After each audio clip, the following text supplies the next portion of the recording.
This is Star Mile 7 Way. I'm back like I never left again. Yo, this is gonna be my thoughts, reviews on chapter 1029 of One Piece, The Tower. I think Oda should call this chapter The Redemption. Cause this crazy redemption for Killer. Killer, in my eyes, is definitely MVP for this chapter. This chapter, I put it this way. It's a solid chapter. It's a very solid chapter. But when it comes to Killer's performance, 10 out of 10. Well, let's start off with the cover page. Cover page starts off with Bonnie having like an eating competition with like a little otter mold thing. They're eating soba, so I'm kind of like, okay, Oda always does these little things. He gives like these little cute panel type of things, but then hits us with like craziness. All right, we start off with Sanji and Queen's fight. I'm not gonna lie to you, and I'm not gonna hold you. Initially, it kind of pissed me off seeing Sanji run away like that because I'm thinking to myself, we're in the final end game of One Piece. I know a lot of people hate hearing end game, things like that, but this is the Yonko battle, and you figure with everyone knows what's at stake here, Sanji, especially him being one of the strongest members of the Straw Hat crew, he's one of Luffy's big guns. Him running away kind of hurt my feelings on that one. But then again, I get it because I know the way Oda structured and built Sanji's character, he's a emotional person. So him realizing that he's evolving, I guess, and he's changing into like his brothers, it is a little scary because the best part about Sanji's character is he's very relatable. He's a very humanistic like character. So you when Sanji's go through something, you feel his pain, and he expresses pain um perfectly, to put it the best way. So I get after that because like I said, because I read like 2 or 3 times and I'm just saying like, is he really running? Is he really running? But as I'm reading it, I'm trying to think like, but think about this is Sanji's character, like how Sanji's been portrayed throughout the story, like who is Sanji? So this is not too far fetched from typical Sanji.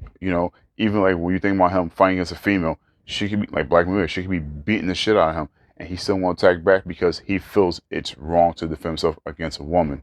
So seeing this Sanji running from Queen, but that's why I said this chapter should be called Redemption because I know once he gets his bearings straight and he figures out, you know what, fuck it, I have to do what I have to do. I have to take out Queen. I can't play any more games. This is it. Like this is our road, our path to making Luffy the Pirate King. So I have a lot of high hopes for Sanji. I know a lot of people don't, but I have a lot of high hopes for Sanji.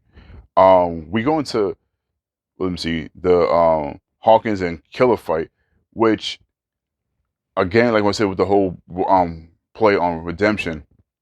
At first, when I first met Hawkins, I was pretty neutral to him because he's one of the worst generation and things like that. He didn't inspire me to like him. He didn't inspire me to hate him. He was just like right in the middle of all the supernovas. Like he just dead center. But the way Otis portrayed him and Wano, he had him on some real villain shit. Like he pretty much got Kid hostage. He's headbutting his pillow, so the pretty much the Muscle Kids fight against Big Mom. He's talking to Smack the Killer, saying pretty much like, what, I put in a good word for you for Kyle, which we all know that's not true because Kyle's gonna be like, you guys went against me the first time with your captain. Now you guys are messing up everything on Onigashima. You guys are ruining my party, my banquet, and all that. So you already know Kyle is not gonna forgive Kid and Killer.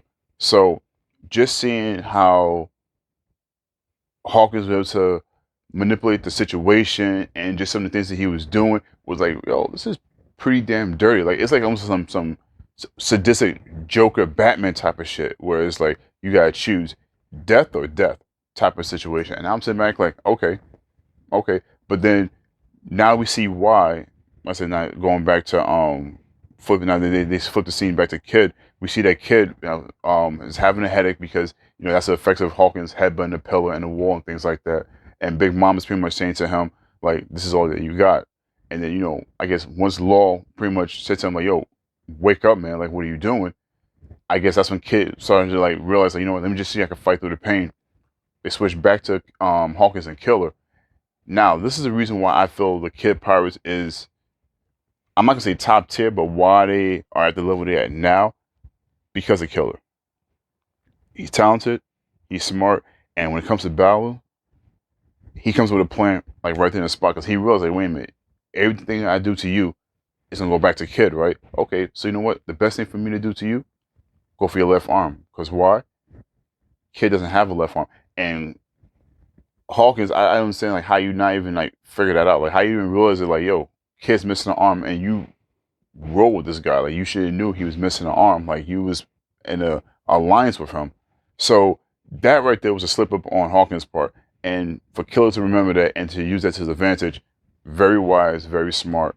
Like I said, this chapter definitely I would call redemption because we see that Kid at the end of the chapter, instead of being useless Kid, hopefully he actually shows something because pretty much since the time skip, since Onigashima, since Wano, Kid, they try to say that he's on par with Luffy. It's the same. I haven't seen it.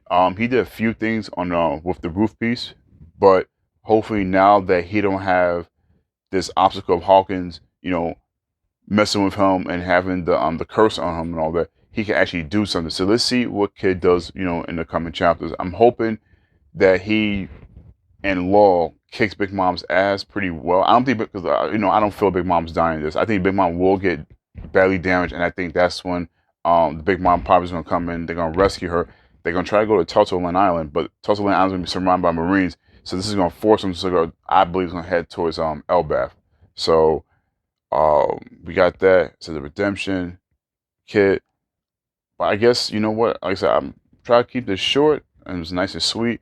But guys, let me know what you guys think about the chapter. Oh, almost a closing. I almost forgot.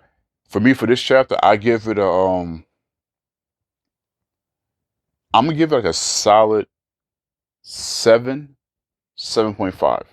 It was a good chapter, very entertaining.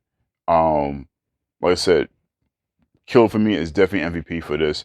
Hawkins, this chapter actually made me hate his ass. I actually don't even like Hawkins after this. But now I can do my closing. Yeah, you see, I'm a little rusty, but I'm getting back in the leg of things. But you know what? I promise you guys, I'll be much better. You guys see, I'm all smiles. I'm doing better now. But yeah, guys, let me know what you guys thought of the chapter. Do you think my rating was too high? Do you think it was too low? What are your thoughts on this? Like, comment, subscribe down below. It's free. It's not gonna kill you. Help this baby channel grow to grown man channel. You know how we always say it. But you know what I'm saying? Star Marvel 718. Let's have a conversation, y'all.